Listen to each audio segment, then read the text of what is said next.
Hi everyone, this is Karen from the Historical Society of Montgomery County, Pennsylvania.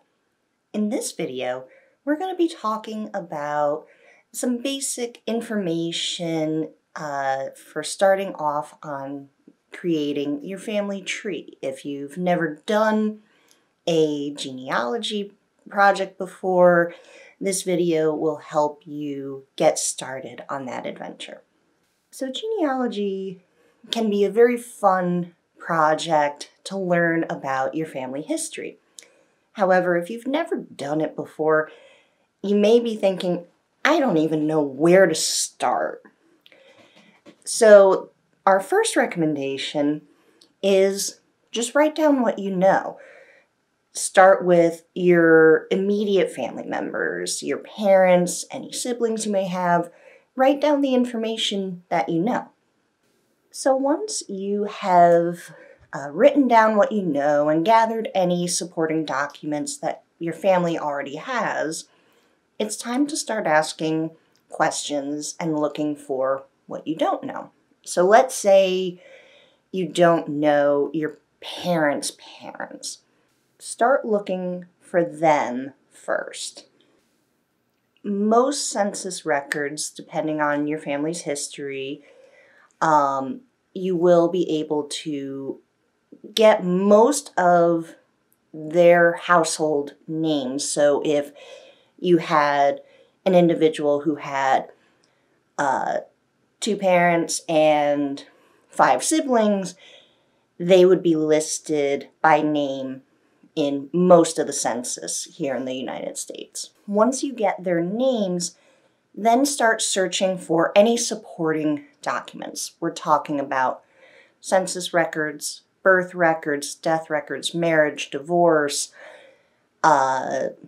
school records, you name it. Anything that verifies where your ancestor was at any given point in time during their life, as well as any important dates. If you're having trouble thinking, where can I even find these documents? There are some documents that you can find online through sources such as Ancestry.com.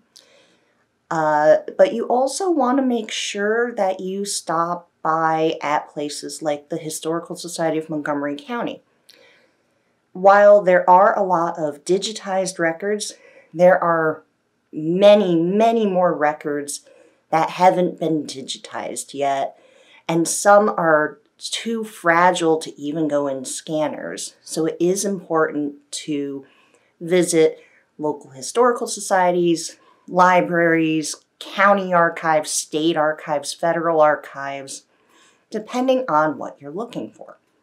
For example, if you have an ancestor who lived in Montgomery County at any point in their life, it's a good idea to contact us because not only do we have some archival records from various churches and businesses and institutions, we also have some of the original county deed books, county taxes, you name it.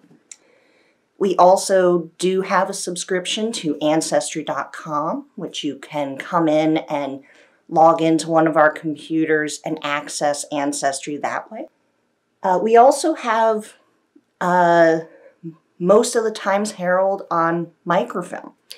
What a lot of people don't realize is that newspapers can actually be incredibly helpful because a lot of times important events such as births and deaths and marriages were announced in the newspaper.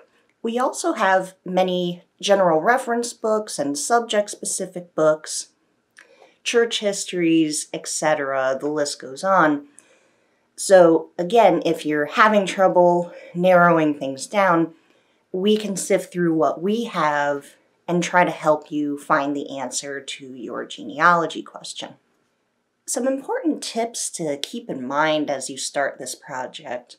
When you go online to places like Ancestry, if you see a family tree that somebody made, take it with a grain of salt because just because somebody claims that this is the information connected to an individual or a family does not necessarily mean it's correct. This is where having supporting documentation is extremely important, because if somebody posted on Ancestry that this person was living in Pennsylvania one year and California the next year and then moved back the year after that, the chances of something like that happening are very low. There's a lot of instances where people will have the same names, but they're two completely different people. So when you're looking for your supporting documentation, keep in mind the spelling of the name, general family history that you know and have learned through your research, and make sure that they're where you would expect them to be. You wouldn't expect most people to cross the country and back in a short amount of time. So be sure that you're verifying that it is the correct person you're looking for. Another thing to remember is, especially in the early part of American history, county lines have been redrawn. So Montgomery County wasn't founded until 1784. So if you're looking for an ancestor who lived in what is today Montgomery County, but they lived there before 1784, we likely would not have all of the records because we were part of Philadelphia County at that time. So that would be a situation where, depending on what you're looking for, we might have it, we might not. But if we don't have it, we would direct you to the Philadelphia archives because they would have Philadelphia County information. Sometimes records are extremely hard to find. Sometimes it's because maybe there was a fire or a flood that destroyed whatever record storage facility was involved. For example, the Montgomery County Almshouse.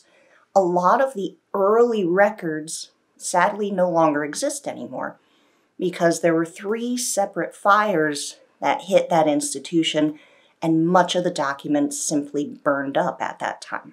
Keep in mind that sometimes your ancestors' names may have been misspelled. Sometimes it's just one letter, sometimes it's a lot of different letters and you wouldn't necessarily be able to recognize it.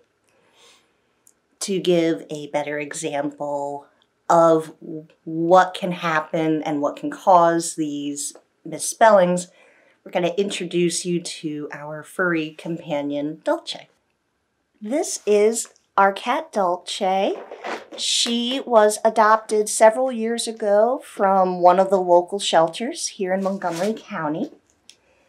And she is a prime example of why you need to check the spellings of your ancestors' names.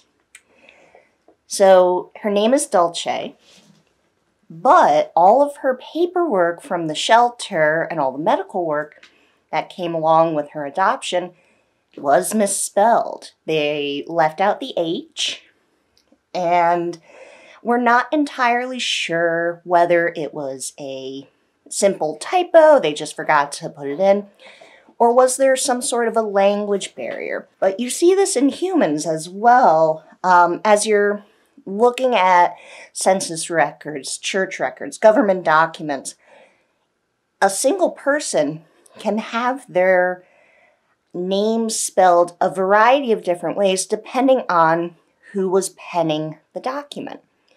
So if there was a language barrier where the 2 people involved in taking the notes for the document and the person getting the document, if they didn't speak the same language, there may have been spelling mistakes. And you can also see how sometimes it's just a simple misspelling. Maybe they didn't know it or they just left out a letter. So whenever you're looking for your ancestors, if you're having trouble finding them, consider different spellings. Consider, did they speak a different language? then the country they were immigrating to. And when in doubt, sometimes the spellings are really off. So consider how the name might have sounded to the person writing down the document. If you like these videos, please remember to subscribe to our YouTube pages so that you can be notified when a new video is released. The Historical Society of Montgomery County, Pennsylvania is a private nonprofit library and museum located in Norristown, Pennsylvania. We rely on the support of the community, members, volunteers, and viewers like you. If you would like to donate so that we can continue making these videos, you may do so by clicking the donations link in the description section below, which will take you to our main website. Thank you so much for your support, and we look forward to seeing you in a future video.